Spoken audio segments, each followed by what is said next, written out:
Hello my guides, gals, and non-binary pals, and welcome back to another video. It is the first week of September, so during the first week of every month, I do an OC video where I redesign one of my old OCs from this one universe. If you haven't seen any of those videos, I highly recommend you check them out, especially the first one where I explain more about the story and universe. Besides that, the others aren't necessary to understand the story. Maybe watch Evie's because she'll come up at one point. But those videos are very similar to this one, so if you enjoyed this one, go check those out. Also, so far, 100% of my viewers are subscribed. So if you're watching this and you're not subscribed, what are you doing? Don't be that one person who isn't subscribed. And on with the video. So this character is named Alex, and she originally started as an adoptable. She was like the only human adoptable I think I've ever had. And as you can see, she's changed quite a bit. Now, her original story was pretty much that she was like not magic. I know, right? My first character who is human and not magic.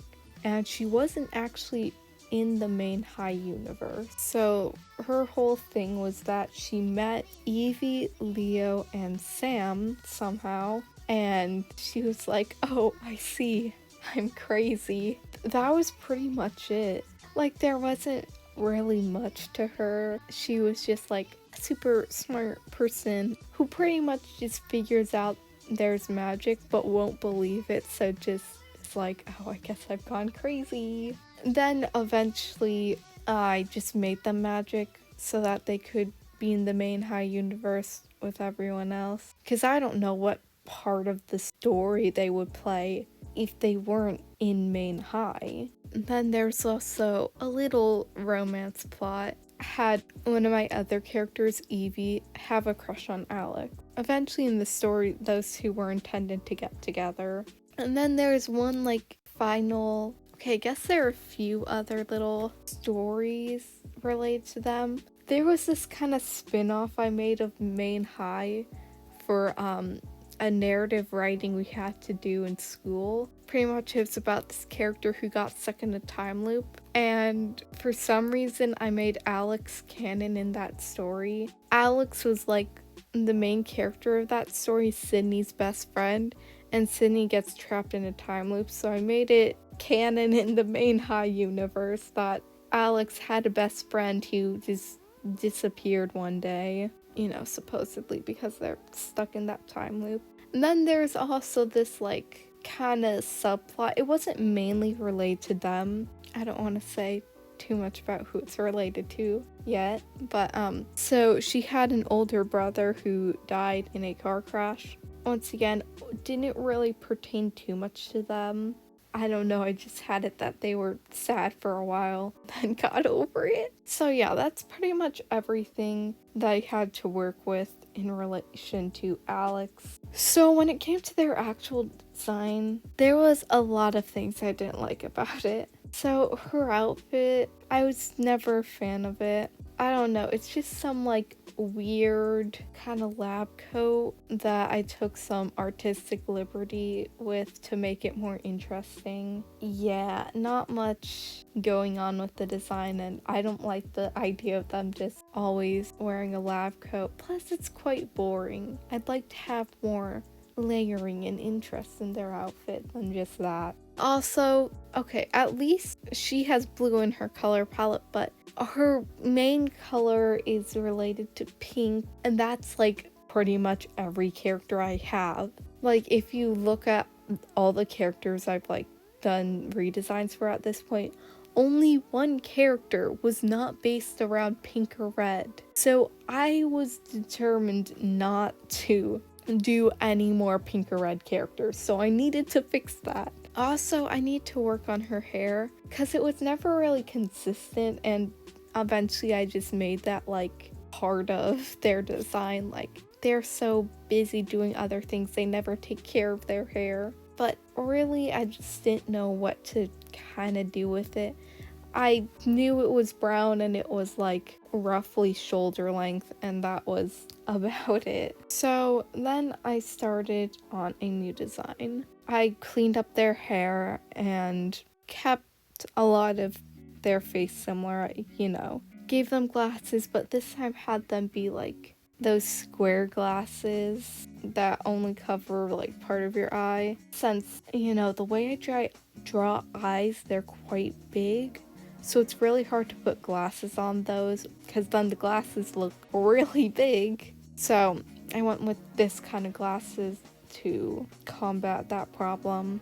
Then I gave her like a semi-formal like blouse and a skirt, and then put like a lab coat over it because I still want to kind of tie in some sort of visual aspect to them that made it clear that, they're a person who's very founded in science. That's a huge part of who they are. And they're a very smart person. Like, they like to ask questions and research stuff. That's always been a huge part of their personality. And I always kind of imagined that they were either were planning to go into the scientific field or already was working in there. And I also gave them heels because I want to give them some sort of formal shoe since the rest of their outfit is fairly formal. I don't know, that's the shoe I just came up with. So I made one whole design and I was like, okay, I don't like how this drawing looks particularly, but I can fix it up in the actual final redesign sheet. So I tried doing that and it didn't work out. When the redesign pops up, you'll see it's a bit of a mess. So I start from scratch. I tried messing around with giving them a different head shape because I thought maybe the circle head was the problem. Then that looked even weirder. And at this point all my characters have circle heads. I don't do different head shapes anymore like I used to with my characters. Besides my persona, because I'm the exception for some reason. But pretty much second drawing went through pretty smoothly. I liked how it looked much better. I changed the outfit up too. Also, to combat with the color palette issue, I just made her focus mainly on orange instead. I don't have a lot of orange characters, it's fairly close, and there's already some orange in her design before. And I think she really looks nice with the whole orange and brown color palette.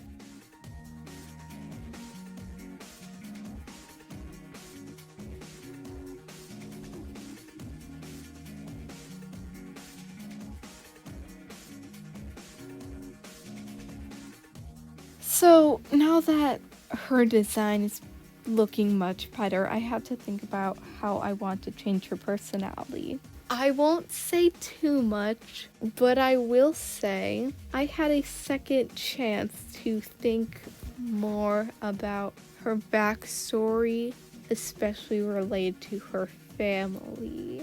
Don't want to give any spoilers for future characters or anything, but look out for next month's video. So I started with thinking about her personality, and I want a lot of it to be strongly based in her work and how a lot of her is revolved around science. She's a very smart person.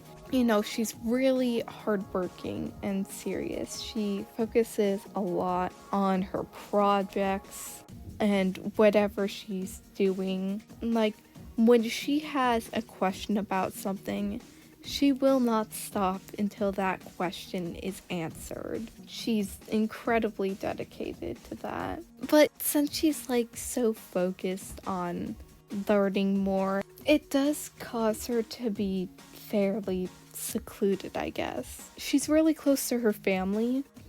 Her and all her siblings are very close, which I'll get into a bit when I talk about her backstory. But she really has trouble making friends. She wants to have friends, but she never really has the time to make them. In school, she's focused on doing well so she can get into a good college and be the first in her family to finish college. And then outside of school, she's also doing her own research on various things, and she also has to take care of her family. So there isn't really time for her to make friends. And, to a lot of people, she seems very standoffish and kind of like a loner, but that she likes it that way, but she really doesn't. She does want friends, she wants connections. But, what she's doing is more important to her than her own happiness and social relationships and all that.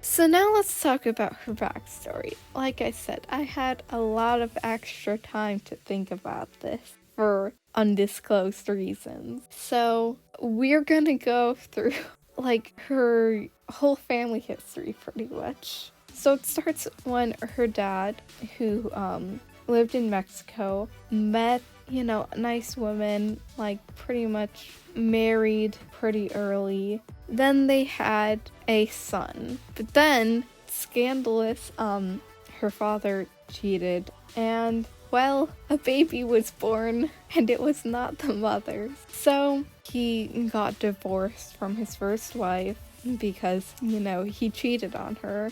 And now he has 2 kids, no one to raise them with, and also doesn't really have an education. So he's like, okay, I'm gonna go to America with these 2 kids. I'm going to find good opportunities so that I can raise them and it'll all be better. So he moves and it does get better. He meets this wonderful woman, he gets a stable job. At this point, his first son is like 5 years old. His daughter is like 2. But he meets this woman and they get married and things are going good. He even has another daughter, which is Alex, 2 years after he's come to America. And then he has another son too. And things are going great for them for the next 8 years after that son is born. Everything's fine. Except then he cheats again and gets another child with that woman again. Because he couldn't learn his lesson the first time. Him and his second wife get another divorce and he becomes responsible for this child again. So, after his life got so much better, everything feels like he's right back where he started. So he kind of just gives up. Now he just spends all his time at home, on the couch or in bed, just kind of depressed all the time, in a ball of self-pity, and has no motivation to try again. So he's just kind of useless blob now.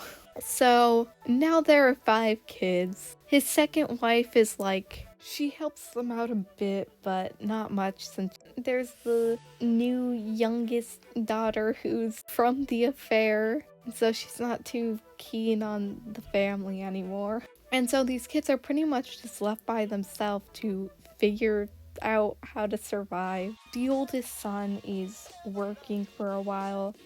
Oldest daughter also is working, and they're all trying to help this family keep going. But eventually the oldest brother, when he's 20ish, he manages to go to a university. Things are a little different without him now. He's still working part-time and sending money home to try and help the family. But he's at college, things are looking promising again. They'll hope he can get a nice job to help support them and it'll all be fine.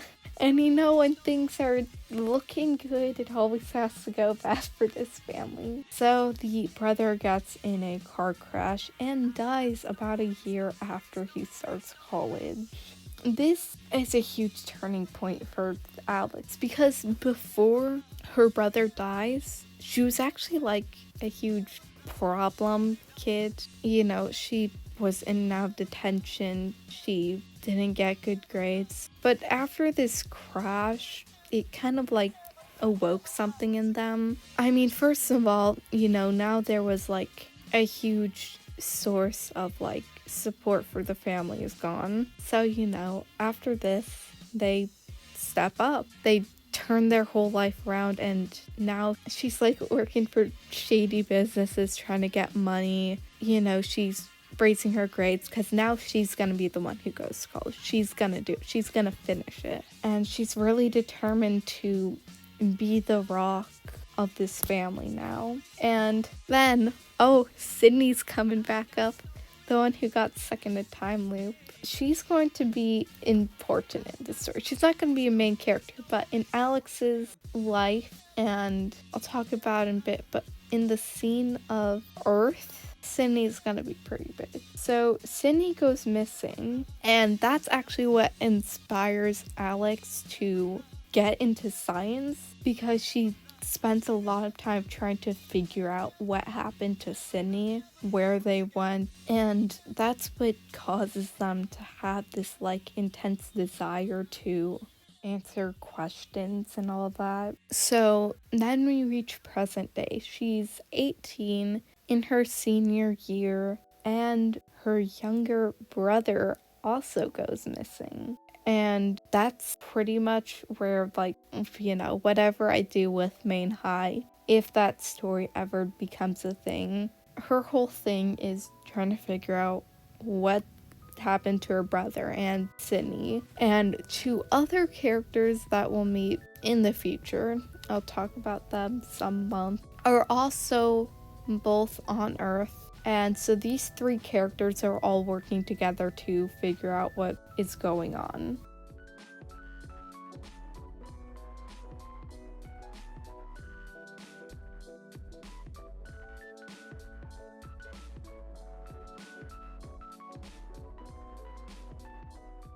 So then I move on to the final drawing where I try and test out their design. So I pretty quickly knew what I want to do. So you know those boards that are always in like the movies and stuff with all the papers and photos and stuff and the red string connecting them. So yeah, I was going to have Alex there really worried looking at one of those boards trying to figure out what's going on. Now, positioning all the different elements of this drawing was kind of hard for me because every way I did it, it would like result in a lot of white space. Eventually, I had to cut off a huge chunk of her body, but most of the page is being taken up by the drawing.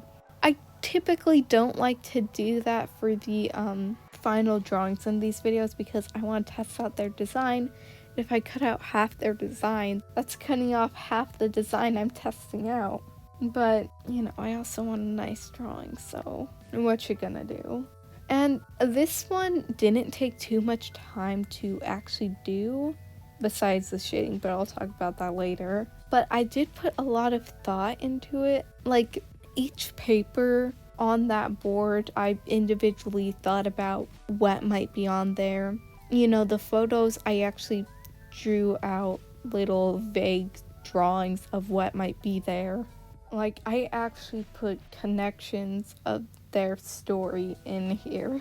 It was really fun to like think in my head about like, little things that might actually connect to the mystery that she's solving. And so yeah, there are little tiny undetailed drawings of future characters there and all sorts of things like that. It was really fun to think about. Also, for the board kind of presented some problems, mainly being with that it has so many colors. If you know me, I don't like to have a lot of colors in my drawings. I like to keep a small color palette, usually focused around a few colors that work well together. So for most of the colors on the board, I took them directly from Alex or just reused a few other colors, just to make the whole drawing look a bit more cohesive. So like the white of the paper, that's all the same color as like the one their eyes. Like, I think I had 3 or 4 other colors that I used for the papers and all that weren't on their design, but I tried to keep it as small as I could while still portraying stuff.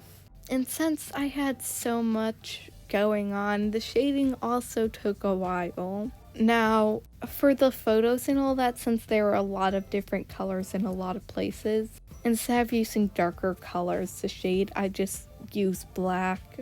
You know, I wasn't going to take the time to do tiny little splotches of darker colors and all that. Black worked fine enough since it was in a small area. Also, like I said in the last video, when I have like a defined light source in my head, I usually use some black and white shading. So in this drawing I also have that because I imagined the light source like up and to the left, and so I actually took the time to put in the detail of that, because usually when I shade, I just kind of shade underneath things and think about things that would directly cast shadows rather than shade with a light source in mind. But I did it for this drawing for some reason.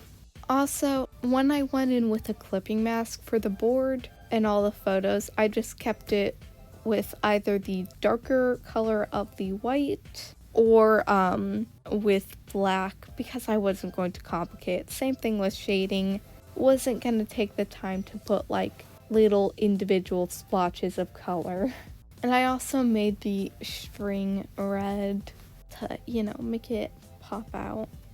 And that was pretty much it. There wasn't too much time. I guess it took a lot of time, but there wasn't too much going on in this final drawing. So if you like this video, please make sure to like and subscribe. This one took a long time. I had over 40 minutes of audio recorded, so please do that.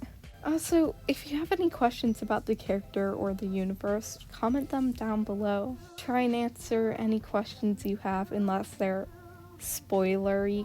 Also, in the description are all my social media, so if you could follow some of those, that would be much appreciated. And I will see you all next week.